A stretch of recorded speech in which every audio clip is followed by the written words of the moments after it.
Actually finding it incredibly difficult right now.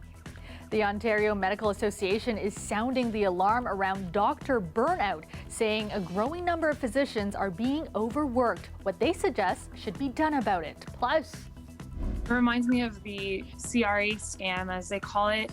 I'm sure this must work on someone, multiple someones. the Ontario PC Party is under fire after sending out fundraising letters that look very similar to invoices.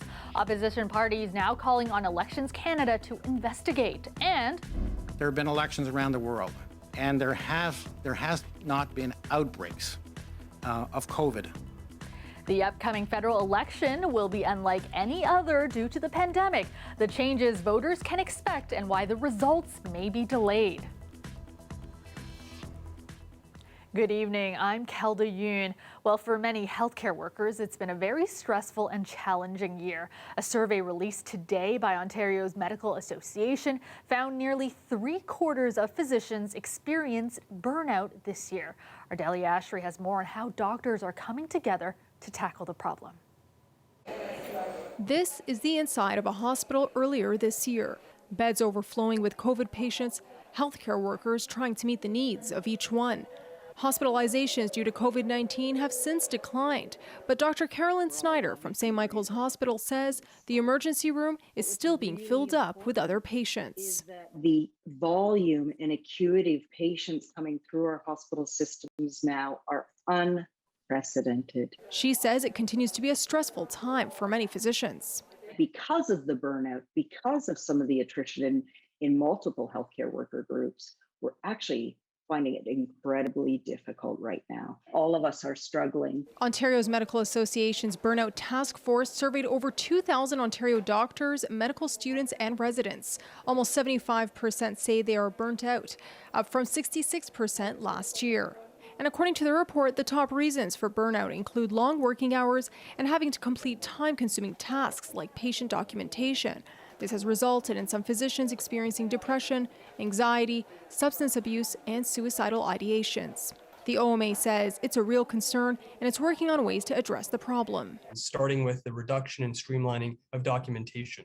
So, for example, as a physician, I spend a lot of my time documenting electronically my interactions with patients. We think that a better work-life balance through flexible work arrangements is an important step forward. This helps with both the gender pay gap, but also, more importantly, having flexibility for physicians to work in environments that are supportive. The Centre for Addiction and Mental Health says they've seen a big increase in healthcare workers reaching out for support during the pandemic. Provide information related to self-care, mental health, how to manage day-to-day life, a lot of the distress people have experiencing and loss, and allowed for opportunities for cross-discussion amongst other healthcare workers in the province to really create a unified support network. OMA says it's encouraging everyone to get vaccinated, which will help relieve burden on physicians as we head into the fall. And it's also reminding healthcare workers that help is always available. Dalia Ashry, CBC News, Toronto. The University Health Network says it is considering a forced leave of absence for unvaccinated workers as it anticipates a strain on the health system during the fourth wave. From a risk perspective, that there's greater risk. So, as an example, in our multi-organ transplant program or the Ajmera transplant program or the Princess Margaret Cancer Center, we obviously need to very carefully consider, is it okay that anybody isn't vaccinated there? Smith says the healthcare system has a policy where workers must be vaccinated or undergo testing within 48 hours of a shift. The UHN says roughly 94% of its employees have been vaccinated against COVID-19, and it's currently focusing on education to encourage those still holding out to get the shot. We're getting a clearer picture of what back to school will look like at Canada's largest school board. The TDSB announced its new COVID health and safety protocols today. It says an overwhelming majority of parents are planning to send their kids back to in-person learning come fall. Our Farah Morelli now with a breakdown of the new rules. With just over 3 weeks to go, the back to school countdown is on in Toronto. Things inside will look a little different. 86% of parents say they plan to send their kids back to the classroom. Once we take into consideration that those who we have not heard from will automatically be considered in person, we anticipate that 86% number to go up. While the Ministry of Education has its own safety recommendations, the TDSB has now unveiled its protocols, which in some cases are more strict. For instance, all recess and lunch breaks will be cohorted for elementary kids. There will be no eating in the cafeteria for them as well, and while outdoor assemblies will be allowed, indoor assemblies won't. And there will be no singing allowed indoors unless students are masked. Those additional precautions are confidence for parents to know that their child will be safe. Meanwhile, some TDSB parents say they chose in-person learning because, quite simply, they weren't given enough information on what virtual learning would look like or what staffing or class sizes would be. And it seems disappointing to me that that information wasn't used a lot earlier to make sure that there was communication and just time to react and respond to things. Other parents say they wish they learned about the safety protocols sooner. It would have been great to have this information from last night's TDSB meeting. When it comes to those in-person learning protocols, infectious diseases experts welcome the measures, but stress vaccination is still key. There are other things that that could be done. I think that trying to get as many kids who are eligible for vaccination vaccinated, with the policies about teachers getting vaccinated. It's not quite mandatory, but there's a lot of pressure on the teachers to get vaccinated. As of today, kids who turn 12 before the end of the year are now eligible for vaccines. And yesterday, the province introduced a vaccine policy for teachers. Well, I'm confident that our public health officials working with the school boards, the provincial government, and anything the city can do, will do our utmost, as we've tried to do throughout, to keep the kids safe. When it comes to virtual learning, what we now know from the TDSB is that there will be dedicated teachers for those classes. And if there are not enough students, those classes will be clustered across different schools. There are still unknowns about other things, such as field trips or what extracurricular activities will look like. Farah Morali, CBC News, Toronto.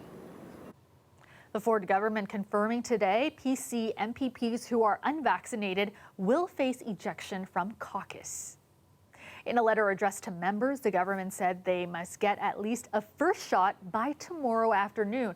Now, yesterday, Liberal leader Stephen Del Duca said all Liberal MPPs have been vaccinated and called for mandatory vaccines for all provincial politicians. The Ontario PC Party is under fire tonight after sending out fundraising letters to past donors that look very similar to invoices. Opposition parties are blasting it as a scam and calling on Elections Ontario to investigate. But as our Angelina King reports, it might not be illegal. I got an envelope, which I didn't notice at first. It says important invoice enclosed. Inside, a piece of mail that looks like a bill labeled invoice. Veronica Doyon's balance due $300. It just made me angry, honestly. I couldn't believe the gall of whoever put this together to try and tell me I owed them money while at the same time trying to ask me to voluntarily donate. At the bottom of the page, it does call the payment a donation. There's also a letter asking for support in next year's election. But there's still concern it'll dupe people, particularly seniors or those who aren't fluent in English. This reminds me of the CRA scam, as they call it. I'm sure this must work on someone. The tone and the wording of the letter was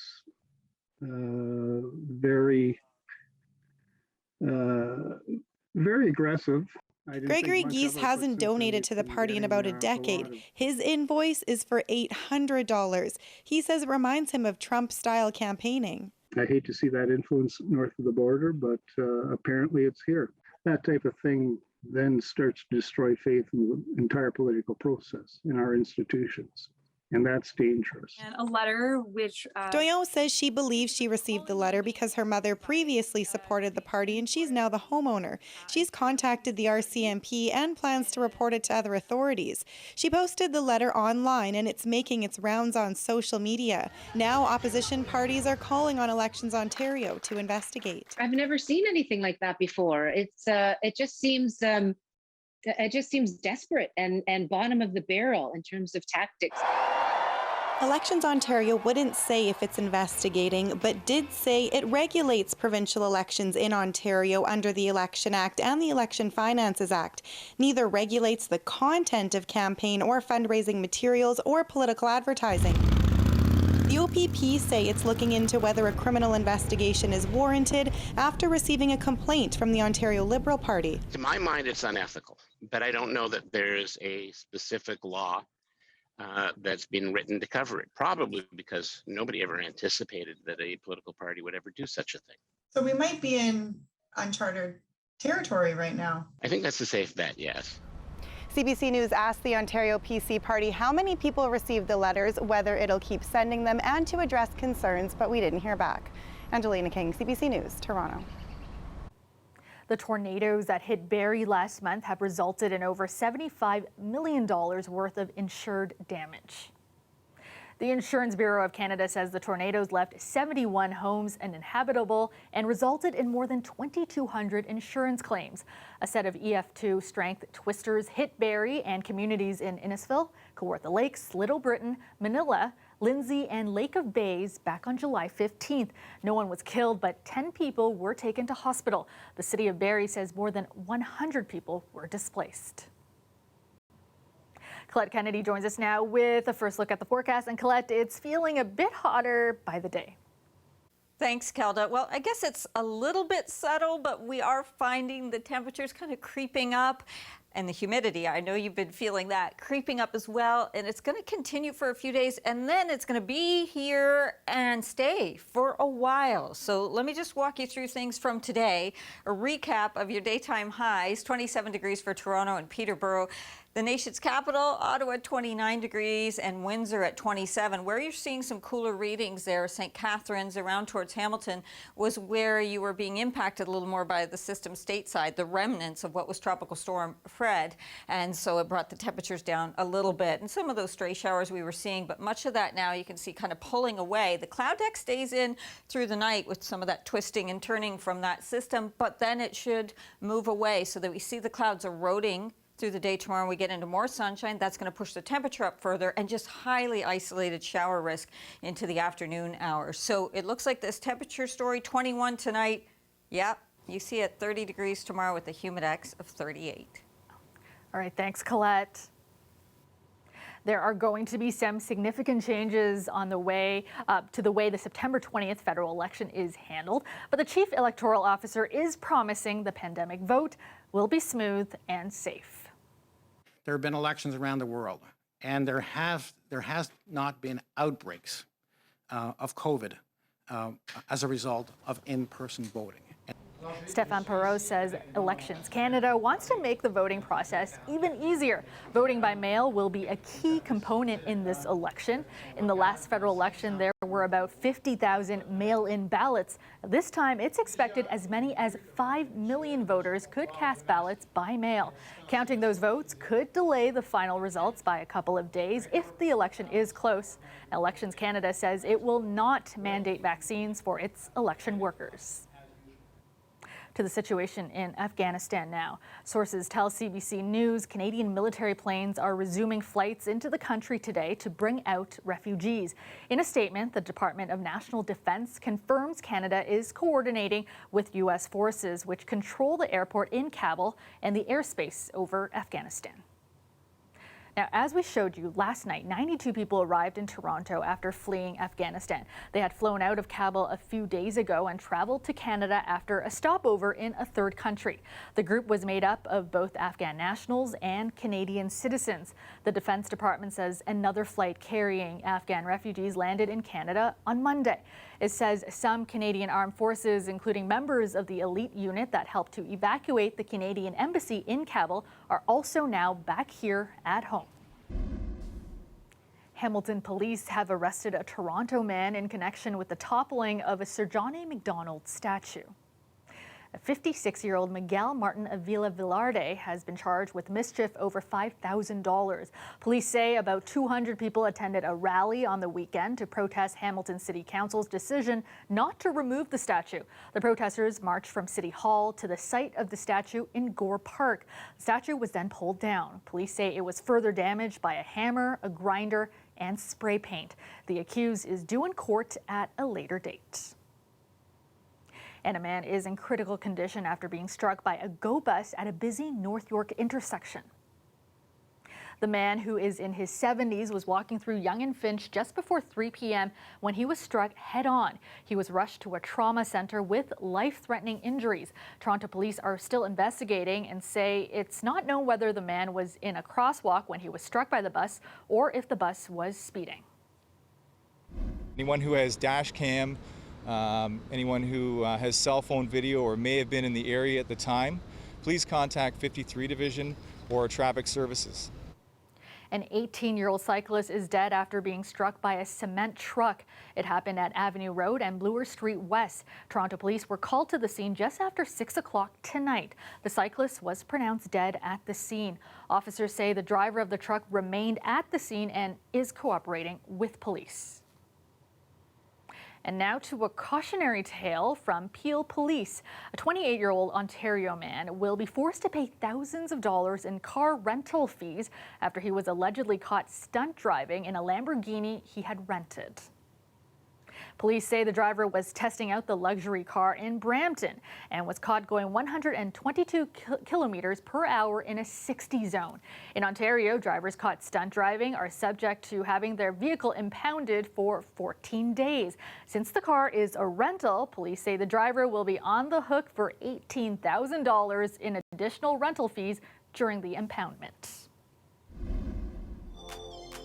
You're looking at a live shot of the Toronto skyline. It's mainly cloudy tonight with a slight chance of showers overnight. Currently, it's 23 degrees downtown, feeling though more like 30. All right, let's go back to Colette now with a look at your extended forecast. And Colette, we should get used to these warm temperatures.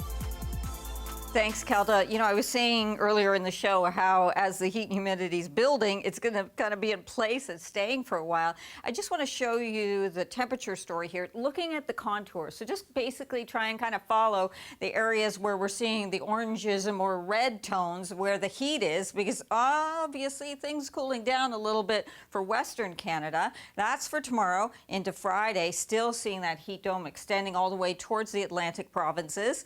And then Saturday, okay, we're into the weekend. It's still here, even though the cooler air is creeping eastward and starting to push into northwestern Ontario. It does have a moderating effect there, but into southern Ontario, Sunday, we're still seeing the heat, and we're seeing it Monday. In fact, a bit of pushback on Monday. So I don't see it going away into the beginning of next week. And as we get into the mid or end of next week, that's when we'll likely begin to see some changes with the humidity, although the temperatures will kind of come up and down a little bit. So watching as the system pulls away, it's still going to be throwing back some of that cloud cover. Certainly tonight, a few isolated shower risks tomorrow afternoon, but we'll be seeing the clearing as it moves a little further eastward. And so we'll have a lot of sunshine tomorrow. And that's why that temperature is just going a little bit warmer than we saw with daytime highs today. Into Friday, we should have a lot of sunshine as well, and then a late day seeing the chance of getting into some shower or thunderstorm risk. Overnight, your temperatures for tonight in southwestern Ontario, Sarnia, you're down to 17. Everyone else, it's 18 degrees for that low. And tomorrow afternoon, the humidex value up to 37. A very stray shower possibility here. So I put a shower in for Windsor. It doesn't mean necessarily right there because they are going to be somewhat scattered in nature. Overnight tonight, temperatures from 19 to 21. That's all around the Golden Horseshoe, and tomorrow, there you go. The 30s have it with almost everyone except Oshawa. You may get there, and that humidex value in those upper 30s. Friday again, Saturday 28, 29, but because the humidity is still there, it's probably not going to feel that different in terms of that heat, Kelda. Okay, thanks, Colette. For the first time since 2019, racing fans will be in the stands for Sunday's Queen's Plate, Canada's longest-running thoroughbred race. The festivities kicked off today at Woodbine Racetrack. Our Jessica Ng was there. Bad that boy never looked better and has got the Queen's Plate well and truly won.